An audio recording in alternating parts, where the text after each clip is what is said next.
함께 보도록 합니다. 하나님의 말씀은 신명기 34장 1절에서 12절까지 말씀입니다. 신명기 34장 1절에서 12절까지 말씀을 번갈아 가면서 읽도록 하겠습니다. 모세가 모압 평지에서 느보산에 올라가 여리고 맞은편 비스가 산 꼭대기에 이르매 여호와께서 길르앗 온 땅을 단까지 보이시고 또 납달리와 에브라임과 므낫세의 땅과 서해까지의 유다 온 땅과 네겝과 종려나무의 성읍 여리고 골짜기 평지를 소알까지 보이시고 여호와께서 그에게 이르시되 이는 내가 아브라함과 이삭과 야곱에게 맹세하여 그의 후손에게 주리라 한 땅이라. 내가 내 눈으로 보게 하였거니와 너는 그리로 건너가지 못하리라 하시매 이에 여호와의 종 모세가 여호와의 말씀대로 모압 땅에서 죽어 벳부올 맞은편 모압 땅에 있는 골짜기에 장사되었고 오늘까지 그의 묻힌 곳을 아는 자가 없느니라. 모세가 죽을 때 나이 120세였으나 그의 눈이 흐리지 아니하였고 기력이 쇠하지 아니하였더라. 이스라엘 자손이 모압 평지에서 모세를 위하여 애곡하는 기간이 끝나도록 모세를 위하여 30일을 애곡하니라. 모세가 눈의 아들 여호수아에게 안수하였으므로 그에게 지혜의 영이 충만하니 이스라엘 자손이 여호와께서 모세에게 명령하신 대로 여호수아의 말을 순종하였더라. 그 외에는 이스라엘에 모세와 같은 선지자가 일어나지 못하였나니 모세는 여호와께서 대면하여 아시던 자요. 11절 12절 함께 읽습니다. 여호와께서 그를 애굽 땅에 보내사 바로와 그의 모든 신하와 그의 온 땅의 모든 이적과 기사와 모든 큰 권능과 위엄을 행하게 하시매 온 이스라엘의 목전에서 그것을 행한 자이더라. 아멘. 기도하고 말씀 선포합니다. 하나님, 거룩한 주의를 주셔서 감사드립니다. 우리 어지러운 마음들 하나님 앞에 모아놓으니 정결케 하여 주시고 고요케 하여 주시고 그리하여 하나님의 말씀이 우리 삶에 고스란히 들어올 수 있도록 은혜를 내려 주옵소서. 주신 말씀 단단히 붙잡고 한 주간 믿음으로 살아가게 하여 주옵소서. 예수님 이름으로 기도드리옵나이다. 종교개혁자 칼빈의 프랑스식 발음은 장깔뱅입니다. 이 칼빈이 프랑스 사람이니 장깔뱅이라고 부르는 게 아마 더 합당할 것 같습니다. 스위스 제네바 플랭팔레 공립묘지의 묘지번호 707번이 이 장깔뱅의 묘지입니다. 그러나 이 묘지는 깔뱅을 기념하기 위해 후대에 만들어진 묘지이지 실제 깔뱅이 묻혔던 곳이 아닐 확률이 높습니다. 깔뱅은 죽기 직전 유언을 남깁니다. 모든 영광은 하나님이 받으셔야 하므로 장례식에서 일절 허식을 행하지 말고 무덤에 어떤 묘비도 세우지 말라. 유언에 따라 깔뱅의 무덤은 아주 초라하게 만들어집니다. 또한 묘비에는 장깔뱅의 이니셜인 JC 단 두 글자만 새겨집니다. 물론 새롭게 조성된 무덤과 묘비 또한 깔뱅이 업적에 비하면 상당히 초라하지만 깔뱅의 유지를 고려하여 나름대로 아주 검소하게 만들었다고 합니다. 현재 제네바 플랭팔레 공립묘지에 있는 깔뱅의 묘비에는 깔뱅에 대한 간단한 양력이 기재되어 있습니다. 프랑스 사람이었던 깔뱅은 프랑스에서 개신교에 대한 박해가 본격화되자 스위스로 건너갑니다. 그리고는 종교개혁의 정당성을 변호하고자 기독교 강요라는 성경 다음으로 위대한 책이라고 평가받는 이 교리서를 집필합니다. 집필 후에 제네바에서 목회를 하며 종교개혁을 주도함으로 이 제네바를 개신교 도시로 만들어갑니다. 깔뱅은 교회 관습을 개혁했을 뿐만 아니라 정치, 경제, 사회 영역까지 개혁을 추진합니다. 그리하여 정치, 경제, 사회, 문화 모든 영역에서 성경에 기반한 시스템을 만들어갑니다. 깔뱅이 가장 많은 관심을 가졌던 분야는 경제 영역입니다. 상업과 노동, 임금, 이자, 복지제도와 같은 우리가 보기에는 교회와 별 상관이 없을 것 같은 영역들을 바꿔갑니다. 지난주 설교서두에 소개했던 막스 베버의 프로테스탄티즘의 윤리와 자본주의 정신이라는 책이 만들어진 배경에 이 깔뱅의 제네바 종교 개혁이 있습니다. 깔뱅이 개혁 운동에 의해 교회가 새로워졌을 뿐만 아니라 도시가 완전히 새롭게 됩니다. 제네바를 방문한 스코틀랜드의 종교개혁자 존 녹스가 제네바를 보고 나서는 제네바를 가리켜 사도시대 이후 가장 완벽한 그리스도의 학교이다 라는 극찬을 합니다. 깔뱅을 가리켜 제네바의 영혼이라고 부르는 이유가 여기에 있습니다. 종교만 개혁시킨 것이 아니라 도시 전체를 성경에 기반한 도시로 만들었기 때문입니다. 제네바의 영혼이라고 불렸던 깔뱅은 죽음을 앞두고 위에서 언급한 대로 일절 허식을 행하지 말고 무덤에 묘비조차 세우지 말아라 라는 유언을 남깁니다. 제네바 사람들은 깔뱅의 유언을 받들어 아주 초라한 무덤에 깔뱅의 시신을 안치시켰지만 묘비를 세우지 말라는 유언은 너무하다 싶었는지 제이씨라는 두 글자를 묘비에 새깁니다. 깔뱅이 이런 유언을 남긴 이유는 자신의 무덤을 추앙하는 일이 생기지 않도록 하기 위함이었습니다. 깔뱅이 평생 마음에 새겨놓았던 인생 문구는 모든 영광은 오직 하나님만이 받으셔야 한다였습니다. 장로교 효시인 장깔뱅의 가르침처럼 장로교 후손인 우리들이 자주 사용하는 말 중에 하나가 하나님께 영광이라는 말입니다.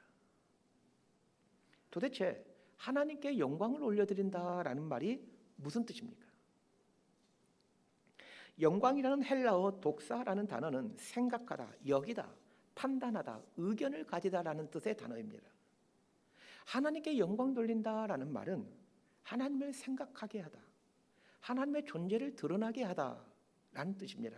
조금 더 구체적으로 설명하면 누군가 나의 삶을 보면서 하나님을 생각하게 되고 하나님을 드러나게 한다면 하나님께 영광 올려드리는 일이 됩니다. 반대로 나의 삶을 보면서 누군가 저러고도 하나님 믿는다고 하네? 라고 생각한다면 하나님의 영광을 가리는 사람이 됩니다.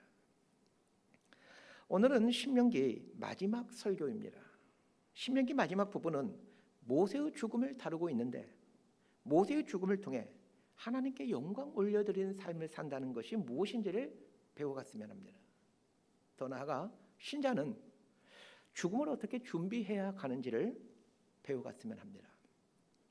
신명기 1장부터 33장까지는 모압 평지에서 행한 모세의 설교이고 오늘 본문인 34장은 모세의 죽음을 다루므로 신명기는 끝이 나게 됩니다. 이 구조를 보면서 중요한 통찰을 얻어야 합니다. 설교와 죽음이 연결되어야 성경 이야기가 된다는 것입니다. 무슨 말이냐면 아무리 좋은 설교를 했어도 죽음이 설교에 합당하지 못하면 살아있을 때 행했던 숱한 설교는 성경의 이야기가 되지 못한다는 것입니다. 우리는 살아있는 동안 많은 말을 하고 또 많은 일을 합니다. 그러나 내가 행한 많은 말과 많은 일이 아무리 좋은 말이고 아무리 좋은 일이어도 죽음이 지난 나의 말과 행함과 일치하지 않는다면 무용지물이 되어버립니다. 그러니 죽음을 잘 준비해야 합니다. 40년간의 광야 여정을 마친 이스라엘 백성들이 요단강 오른편인 모압 평지에 이르렀을 때에 모세는 세 편의 설교를 합니다. 신명기 1장부터 33장까지가 모세의 세 편의 설교인데 신명기 설교를 들은 후 이스라엘 백성들은 이제 가나안 땅에 들어가게 됩니다. 반면에 설교를 마친 모세는 죽습니다. 중요한 것은 모세는 가나안 땅에 들어가지 못한다는 것입니다. 신명기는 모세가 가나안 땅에 들어가지 못하고 죽는다라는 이야기로 끝을 맺습니다. 모세가 가나안 땅에 들어가지 못하고 죽는다라는 말의 의미를 잘 이해하기 위해서 모세에게 있어서 가나안 땅이 어떤 의미를 갖고 있는가를 알아야 합니다. 모세가 젊은 날 애굽의 왕자로 있을 때 이스라엘 사람을 괴롭히는 애굽 사람을 쳐 죽입니다. 모세가 애굽 사람을 쳐 죽인 이유는 이스라엘 백성들을 애굽에서 이끌어내어 가나안으로 들어가기 위함이었습니다. 모세는 이스라엘 백성들을 가나안으로 인도하기 위해 애굽의 왕자 자리를 버립니다. 80살이 넘어 40년간 광야에서 이스라엘 백성들을 인도하면서 이스라엘 백성들로부터 가진 원망과 불평을 들어야 됐습니다. 어떤 경우는 이스라엘 백성은 돌을 들어 모세를 쳐 죽이려고까지 했습니다. 가진 원망과 불평을 들으면서도 견뎌냈던 이유는 가나안 땅에 들어간다라는 열망 때문이었습니다. 모세에게 있어서 인생 목표는 가나안 땅 입성이었고, 가나안 땅에 입성하기 위해 지난 수십 년을 이 일에 인생을 바쳐왔습니다. 그런데 하나님께서 모세를 가나안 땅에 들어가지 못하게 하십니다. 정확히 말하면 모세만 가나안 땅에 들어가지 못하게 합니다. 다른 사람은 몰라도 모세만큼은 가나안 땅에 들여보내는 게 맞지 않겠습니까? 그런데 정작 모세 한 사람만 들어가지 못하게 하고 이스라엘 백성들은 들어가게 합니다. 모세 입장에서 보면 얼마나 섭섭한 일입니까? 그러면 질문이 생깁니다. 이스라엘 백성들을 출애굽시키는데 결정적인 역할을 했던 모세인데 왜 모세는 가나안 땅에 들어가지 못합니까? 모세가 가나안 땅에 들어가지 못한 이유에 대해 성경을 제법 알고 있는 분들이라면 이렇게 알고 있을 겁니다. 르비딤이라는 곳에 있을 때에 이스라엘 백성들이 물이 없고 길이 험하자 불평하기 시작합니다. 그때 모세가 혈기를 부려 지팡이로 반석을 2번 침으로 물을 나오게 합니다. 반석을 2번 치는 혈기를 부렸기에 가나안 땅에 들어가지 못한다라고 알고 있습니다. 모세가 혈기를 부린 것 때문에 가나안 땅에 들어가지 못한다라고 알고 있는데 맞을까요? 틀릴까요? 맞습니다. 틀려요. 이렇게 답하려고 그랬죠. 맞습니다. 자, 민수기 20장 11절과 12절 말씀 자막을 보고 함께 읽겠습니다. 시작. 모세가 그의 손을 들어 그의 지팡이로 반석을 2번 치니 물이 많이 솟아 나오므로 회중과 그들의 짐승이 마시니라. 여호와께서 모세와 아론에게 이르시되 너희가 나를 믿지 아니하고 이스라엘 자손의 목전에서 내 거룩함을 나타내지 아니한 고로 너희는 이 회중을 내가 그들에게 준 땅으로 인도하여 드리지 못하리라 하시니라. 민수기 20장 11절과 12절 말씀처럼 모세는 르비딤에서 지팡이로 반석을 2번 침으로 가나안 땅에 들어가지 못하게 됩니다. 그러면 어떻게 했어야 가나안 땅에 들어가게 됩니까? 하나님께서 모세에게 명령하셨던 것은 반석에게 명령하여 물을 내라라는 것이었습니다. 그런데 모세는 지팡이로 반석을 2번 침으로 물을 내었고 하나님은 이것에 대해 하나님의 거룩함을 나타내지 아니하였다라고 말씀하십니다. 그러면서 가나안 땅에 들어갈 수 없다라고 말씀하십니다. 그런데 곰곰이 생각해 봅시다. 하나님께서 모세에게 반석에게 명령하여 물을 내라라는 말씀에 대해 그 말씀대로 하질 않고 지팡이로 반석을 2번 칩니다. 물론 모세가 잘못했습니다. 하라는 대로 하지 않았으니 잘못한 게 맞죠. 그러나 이 정도의 잘못을 했다고 이스라엘 백성들을 출애굽시킨 모세를 가나안 땅에 들여보내지 않는 것은 납득하기 어렵습니다. 누구보다도 납득할 수 없는 사람은 모세입니다. 지팡이로 반석을 2번 쳤다고 가나안 땅에 들어가지 못한다라는 것은 아무리 생각해도 받아들이기 어렵습니다. 그런데 더 이해할 수 없는 부분이 있습니다. 가나안 땅에 들어가지 못한다라는 하나님의 말씀에 대해 하나님께 항의하거나 혹은 하나님께 용서를 구하며 가나안 땅에 들어가게 해달라고 간구하지 않는다는 것입니다. 출애굽기 33장 11절을 보면 사람이 자기의 친구와 이야기함 같이 여호와께서는 모세와 대면하여 말씀하셨다 이렇게 말하고 있습니다.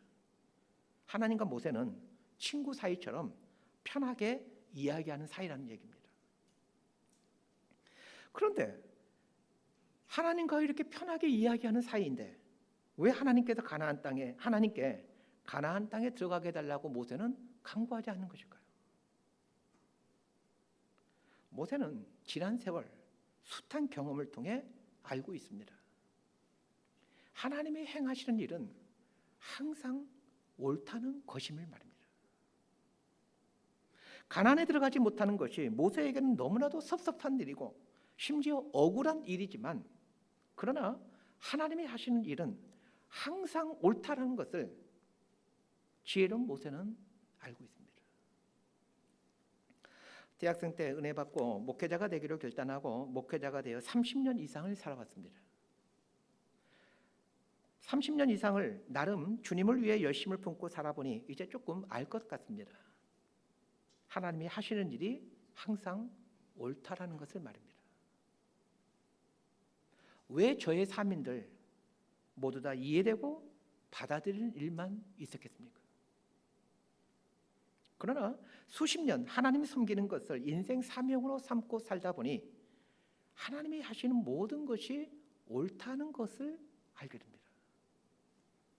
그러면 모세는 뭘 보았길래 가나안 땅에 들여보내지 않는 하나님에 대해 조금의 섭섭함도 없이 하나님의 뜻을 받아들일 수 있었던 것일까요? 만약 모세가 가나안 땅에 들어갔다라고 가정해 보십시다. 가나안 땅에 들어갔다라는 말은 가나안 땅을 정복했다라는 말입니다. 모세가 지도자이니 사람들은 가나안 땅 정복의 공로를 당연히 모세에게 돌릴 것입니다. 출애굽이라는 위대한 일을 행했는데 가나안 정복이라는 대업까지 모세에 의해 달성된다라면 어떻게 되겠습니까? 인간적으로 보면 모세 개인에게는 더할 나위 없는 영광이겠지만, 그러나 그 순간부터 모세는 추락하게 됩니다. 왜 그렇습니까? 사람은 영광 앞에서 추락할 수밖에 없는 존재이기 때문입니다. 르비딤에서 모세가 지팡이로 반석을 2번 쳤던 그 이유가 무엇입니까? 끊임없이 불평하는 이스라엘 백성들에 대해 지금까지 참고 인내해 왔는데 르비딤에서도 이스라엘 백성들이 불평하자 순간 분노가 일어난 것입니다. 출애굽이라는 위대한 일을 달성하고 홍해를 가르는 기적을 행하고 쓴물을 단물로 바꾸는 기적을 행하는 등 숱한 기적을 행하면 사람은 자동적으로 마음이 높아지게 됩니다. 사람이란 원래가 그런 존재입니다. 작은 성취와 업적 앞에서 우쭐해지고 마음이 높아지는 게 사람입니다. 무리바에서 지팡이로 반석을 2번 친 사건은 지난날 행한 성취와 업적 앞에서 마음이 우쭐해져 있다는 것을 보여주는 표시입니다. 이것은 모세가 문제 있다는 말이 아니라 사람이라면 어쩔 수가 없다는 뜻입니다. 상상해 봅시다. 출애굽을 성공시킨 것만으로도 이스라엘 백성들은 모세를 신으로 여기고 있습니다. 그런데 가나안 정복까지 함으로 이스라엘 나라를 세우는 대업을 이룬다면 모세의 명성은 더 높아지겠지만, 그러나 그의 영혼은 더 추락하게 됩니다. 하나님은 모세를 진실로 사랑하십니다. 모세가 위대한 일을 행함으로 본의 아니게 사람들로부터 영광을 받게 되면 결국 추락할 수밖에 없기에 가나안 땅에 들어가지 못하게 하므로 마음이 가난한 자가 되어 하나님 앞에 큰 자로 남게 하십니다. 모세를 진실로 아끼고 사랑했기에 모세에게 가나안 땅 입성을 허락하지 않으신 것입니다. 모세가 하나님의 이 깊은 생각을 알아차립니다. 그러기에 모세는 단 한 번도 가나안 땅에 들어가지 못한 것에 대해 섭섭함을 갖거나 혹은 들어가게 해달라고 간청하지 않습니다. 모세가 가나안 땅에 들어가지 못한 것에 대해 섭섭함을 표하거나 들어가게 해달라고 간청하지 않는 2번째 이유가 있습니다. 이스라엘에서 모세의 입지는 거의 하나님 수준입니다. 복음서를 보면 예수님 시대의 이스라엘 백성들이 모세의 말을 하나님의 말로 여기고 있다는 것을 복음서 곳곳에서 발견합니다. 이스라엘 백성들에게 모세는 하나님의 대리자입니다. 유일하게 하나님을 직접 대면해 봤던 사람이 모세입니다. 모세 사후에 이스라엘 백성들이 모세를 얼마나 추앙했는지를 말해주는 성경 말씀 한 구절을 보겠습니다. 열왕기하 18장 4절 말씀 함께 보겠습니다. 시작. 그가 여러 산당들을 제거하며 주상을 깨뜨리며 아세라 목상을 찍으며 모세가 만들었던 놋뱀을 이스라엘 자손이 이때까지 향하여 분향함으로 그것을 부수고 느수단이라 일컬었더라. 방금 읽은 열왕기하 18장은 히스기야 왕 시대에 있었던 일을 다루고 있는데, 히스기야 왕이 종교 개혁을 하면서 여러 산당들을 제거하고 모세가 만들었던 놋뱀을 부수었다라는 이야기를 하고 있습니다. 히스기야는 모세로부터 700년이나 지난 후에 살았던 사람입니다. 열왕기하 18장 4절은 모세 사후에 700년 동안이나 이스라엘 백성들이 모세가 만들었던 놋뱀을 숭배하고 있었다는 것을 말해줍니다. 모세가 만든 놋뱀을 숭배한 사건을 통해 모세가 이스라엘 백성들에게 어떤 존재였는지 금방 알게 됩니다. 만약 모세가 가나안 땅에 들어가 가나안 땅을 정복하는 일까지 행했다면 이스라엘 백성들은 하나님을 섬기지 않고 모세를 하나님으로 섬겼을 것입니다. 지혜로운 모세는 자신이 가나안 땅에 들어가게 되면 이스라엘 백성들이 하나님을 섬기는 대신 모세를 신으로 섬기게 된다는 것을 잘 알고 있었습니다. 그렇게 되면 모세는 자신을 드러내므로 하나님을 드러내지 못하게 하는, 즉 하나님의 영광을 가로채는 사람으로 전락해버리게 됩니다. 모세가 잘못을 행함으로 이렇게 되는 것이 아니라 이스라엘 백성들이 연약하여 모세를 신으로 추앙하게 된다는 것을 이 지혜로운 모세는 알고 있었기에 가나안에 들어가는 것이 인생 목표였지만 가나안 땅에 들여보내지 않은 하나님의 깊은 섭리에 조금의 섭섭함도 갖지 않는 것입니다. 멀리까지 보시고 깊은 곳까지 보시는 하나님이심을 알고 있기에 모세는 하나님이 행하신 일은 반드시 옳은 일임을 의심하지 않았던 것입니다. 신앙이 성숙해진다는 것이 이런 것입니다. 하나님이 하신 일은 항상 옳습니다. 내 태도와 자세를 습득해가는 것이 신앙의 성숙입니다. 모르긴 몰라도 우리 교회를 위해 가장 많이 기도하는 사람은 아마 저일 겁니다. 그리고 교회의 미래를 놓고 가장 많이 고민하고 기도하는 사람도 아마 저일 겁니다. 질문 드립니다.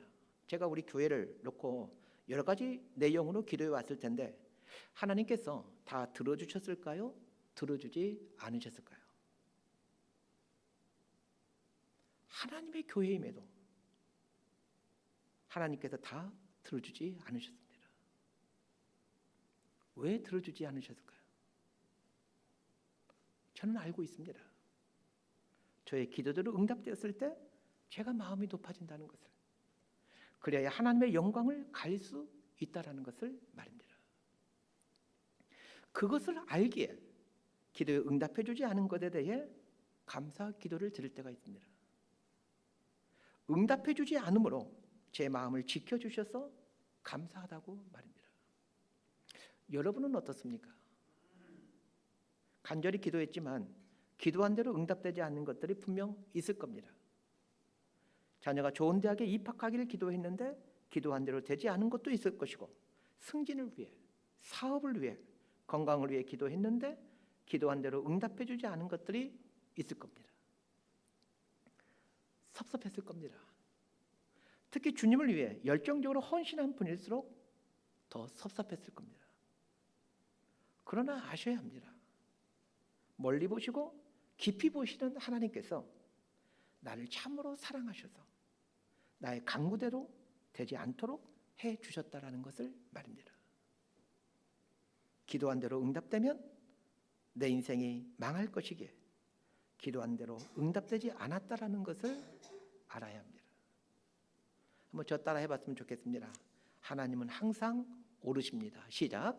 하나님은 항상 오르십니다. 자, 1절 말씀 우리 함께 보도록 하겠습니다. 시작. 모세가 모압 평지에서 느보산에 올라가 여리고 맞은편 비스가 산 꼭대기에 이르매 여호와께서 길르앗 온 땅을 단까지 보이시고 1절을 보면서 질문해야 합니다. 신명기 설교를 했던 곳은 요단강 오른편인 모압 평지입니다. 모세는 모압 평지에서 신명기 설교를 마쳤습니다. 위에서 모세를 가나안 땅에 들어보내지 않는 이유는 충분히 설명드렸습니다. 그러면 모세를 가나안 땅에 들어보내지 않을 거면 그 모압 평지에서 죽게 할 일이지 왜 느보산에 올라가 거기서 죽게 하느냐는 것입니다. 이 질문에 답하기 위해 모압 평지와 느보산에 대한 지리를 연구했습니다. 느보산은 모압 평지에서 요르단 쪽으로, 즉 가나안 땅의 반대편에 있는 산입니다. 모압 평지는 여리고 맞은편으로 말 그대로 평지입니다. 여리고와 모압 평지는 요단강을 사이에 두고 서로 마주보고 있습니다. 여리고는 지구상에서 가장 낮은 도시로 마이너스 258m입니다. 해수면보다 무려 258m에 있는 곳이 여리고입니다. 모압 평지 해발 고도가 얼마인지는 정확히 알 수 없지만 여리고와 비슷합니다. 왜냐하면 요단강을 사이에 두고 서로 바로 마주보고 있는 곳이기 때문입니다. 걸어갈 만한 거리입니다. 바로 눈앞에 있는 곳이거든요. 모세가 죽은 곳을 어떤 사람은 느보산이라고 하기도 하고 어떤 사람은 비스가산이라고도 합니다. 어떤 교회에서 모세가 죽은 장소를 놓고 느보산파와 비스가산파로 나누어 싸우다가 교회가 나눠졌다는 이야기가 있습니다. 어디가 맞습니까? 비스가산의 꼭대기가 느보산입니다. 설악산의 가장 높은 봉우리가 대청봉이듯 비스가산의 꼭대기가 느보산입니다. 느보산은 해발 800m입니다. 해발 고도가 마이너스인 모압 평지에서 800m의 높은 봉우리까지 죽고 납둔 모세가 올라갑니다. 얼마나 큰 고생입니까? 평생 부려먹었으면 죽을 때만이라도 편하게 죽게 하실 일이지 죽을 때까지 고생시키십니다. 1절을 보면서 가장 먼저 들었던 생각이 이것입니다. 하나님 성격도 참 독특하시다. 편하게 죽는 꼴을 못 보십니다. 그러면 질문해야 되겠죠. 하나님은 왜 모세에게 800m가 넘는 느보산으로 모세를 올라오게 한 후 거기서 죽게 하느냐는 것입니다. 모세가 느보산에 올라 무엇을 하는지를 보면 그 이유를 알게 됩니다. 느보산에 오르게 한 것은 모세에게 보여주고 싶은 것이 있었기 때문입니다. 느보산에 오르자 길르앗 온 땅을 보게 하고 단을 보게 하고 납달리와 에브라임과 므낫세의 땅과 서해까지 유다 온 땅과 여리고 골짜기까지 보여주셨다라고 말하고 있습니다. 저에게 성서지리와 역사를 배우신 분들은 신명기 34장 1절에서 3절을 보면서 의문을 가져야 합니다. 모세가 느보산에 오르자 하나님께서 보여주신 땅이 나오는데 그 땅의 지명들이 1절부터 3절에 나옵니다. 자, 1절부터 3절을 함께 읽을 텐데 여기에 나오는 지명 중에 이거는 거짓말이야, 이건 틀린 거야, 이렇게 생각되는 지명들이 나옵니다. 그 지명들이 두 곳 나오는데 이 두 곳을 맞추면 성서지리와 역사 졸업해도 된다는 의미로 받아들이고 이 두 곳을 모르면 성서지리와 역사 수강해야 된다라는 하나님의 음성으로 들으시길 바랍니다.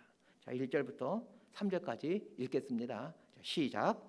모세가 모압 평지에서 느보산에 올라가 여리고 맞은편 비스가 산 꼭대기에 이르매 여호와께서 길르앗 온 땅을 단까지 보이시고 또 온 납달리와 에브라임과 므낫세의 땅과 서해까지의 유다 온 땅과 네겝과 종려나무의 성읍 여리고 골짜기 평지를 소알까지 보이시고 십수년 전에 모세가 죽은 이 느보산에 올라가 보았습니다. 느보산에 올라간 사람이라면 신명기 34장 1절부터 3절 중에는 틀린 말이 나온다는 것을 알게 됩니다.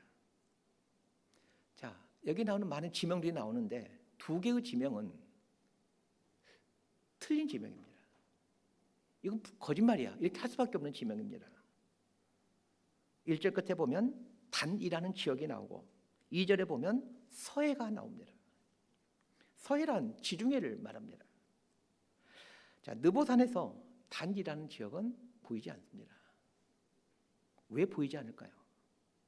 느보산에서 단까지는 160km입니다.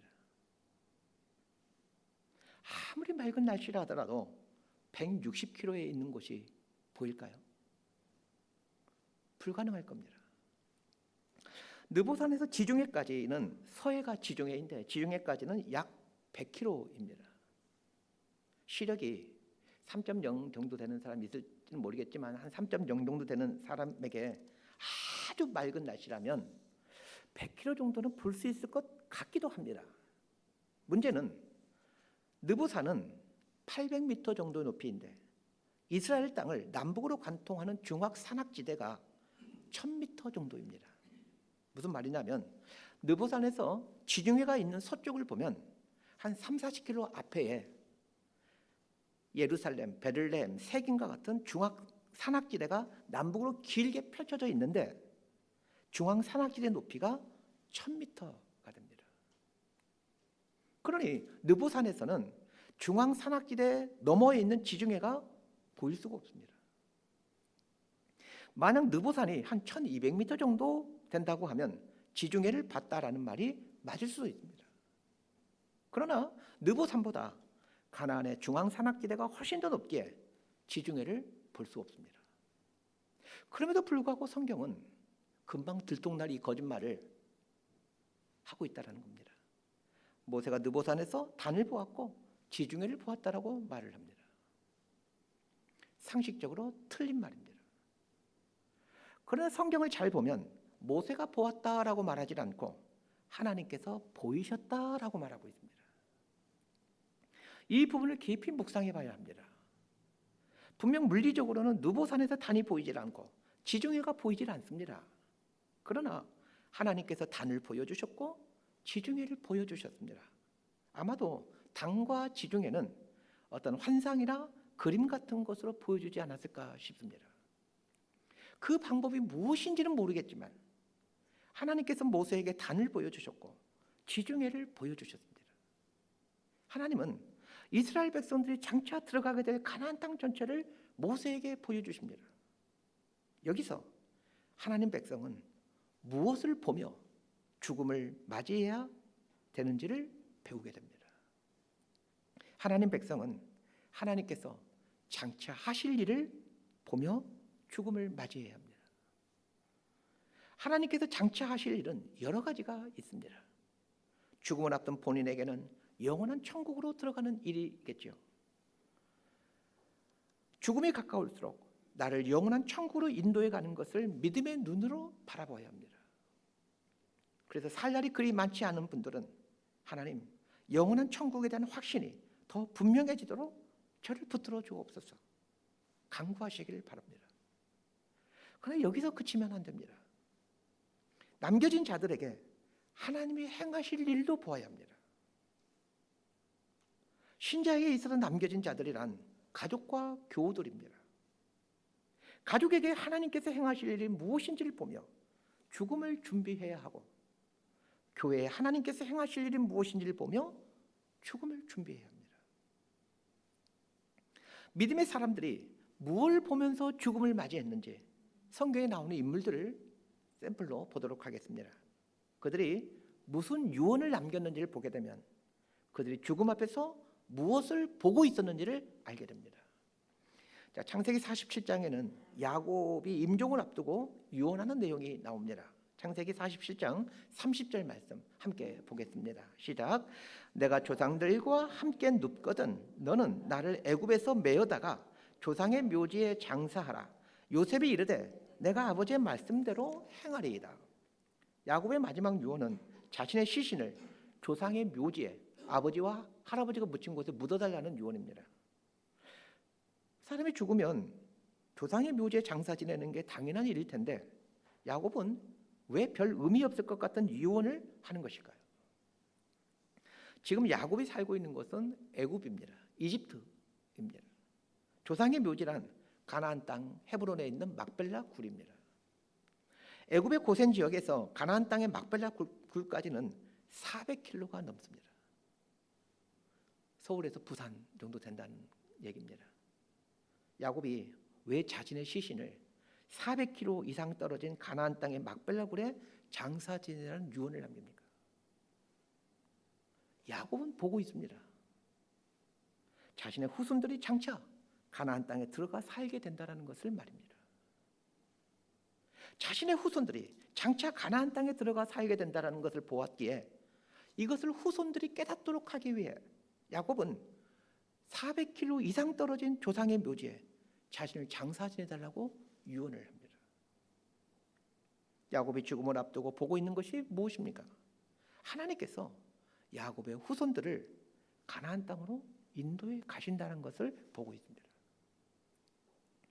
요셉은 죽어가면서 무슨 유언을 남겼는지를 보십시다. 창세기 50장 24절과 25절 말씀 함께 봅니다. 시작.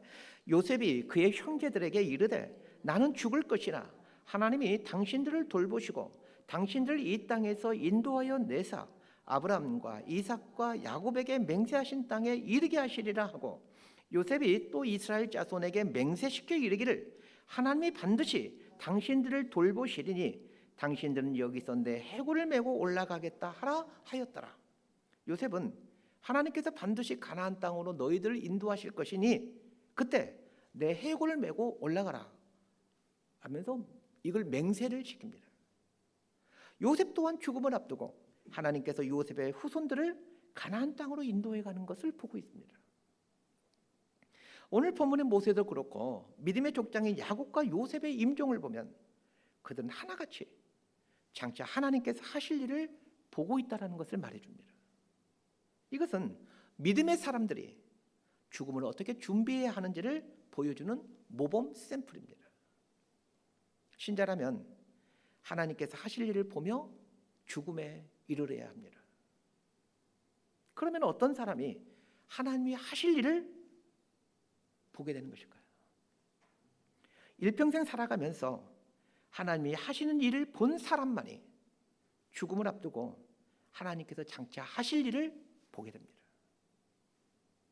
모세가 일평생 동안 하나님이 하시는 일을 보아왔기에 야곱과 요셉이 일평생 동안 하나님이 하신 일을 보아왔기에 장차 하실 일을 보게 되는 겁니다. 생각해 보십시오. 사는 동안 하나님이 행하실 일을 보지 못한 사람이 죽음을 앞두고 장차 하나님이 하실 일을 본다는 것은 어불성설입니다.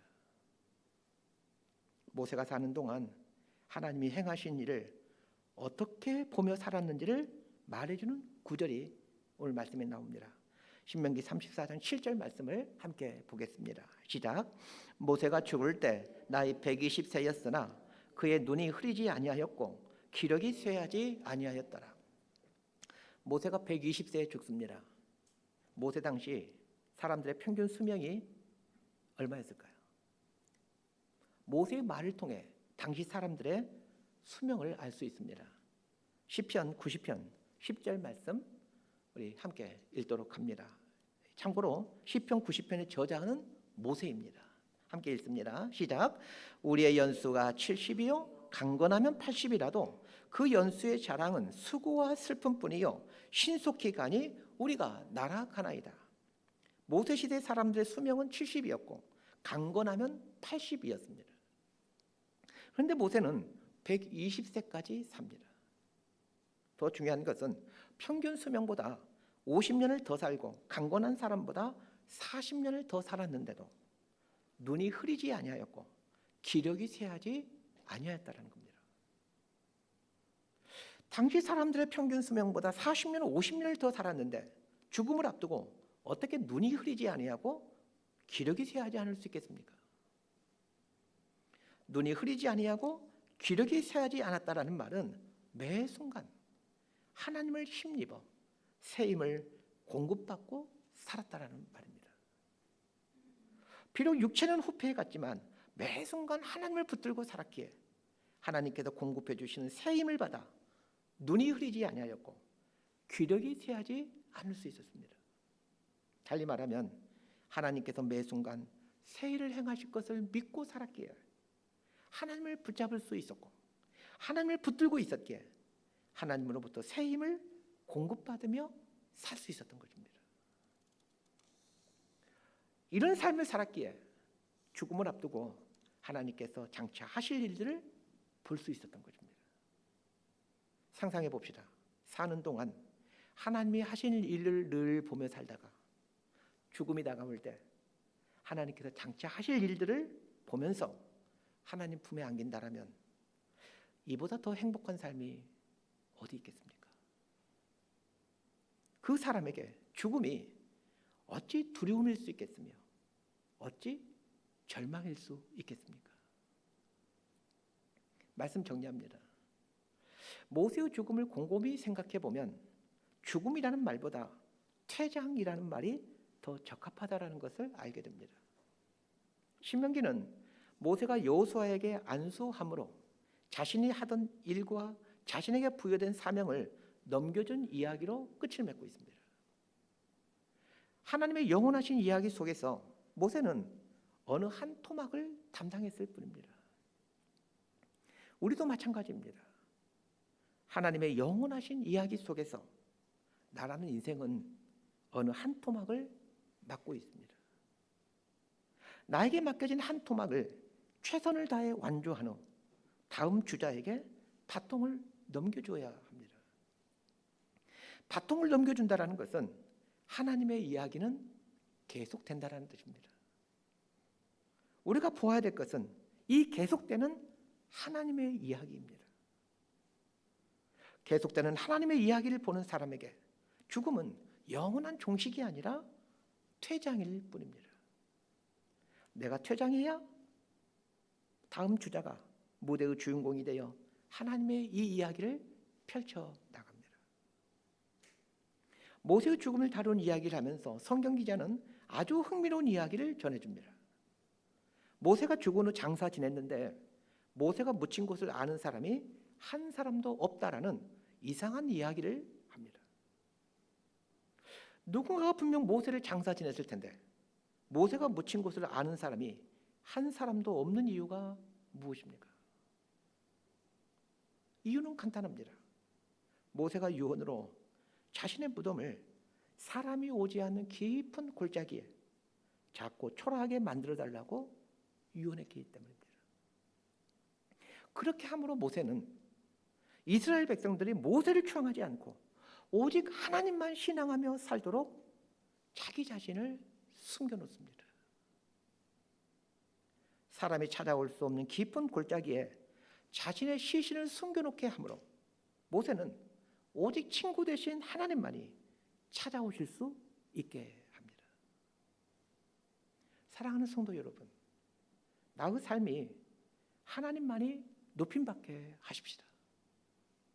하나님만이 높임받도록 살아갈 때 하나님은 그 인생에게 하나님께서 장차 하실 하나님의 이야기를 보여주십니다.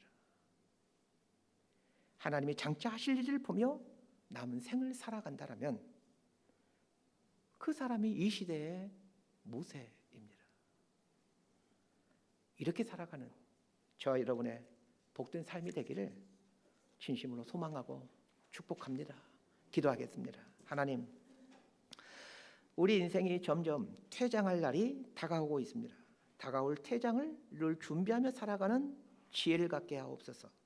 맡겨진 사명, 맡겨진 직분에서 퇴장할 날이 온다라는 것을 알고 지금 내 손에 쥐어진 이 바통의 의미를 생각하며 최선을 다해 경주하다 다음 주자에게 안전하게 바통을 넘겨주는 삶을 살게 하옵소서. 퇴장하는 날이 가까이 올수록 하나님께서 장차 하실 일을 보는 기쁨을 누리게 하시고 이 소망과 기쁨 속에서 남은 생을 살아가게 하여 주옵소서. 예수님 이름으로 기도드리옵나이다. 아멘.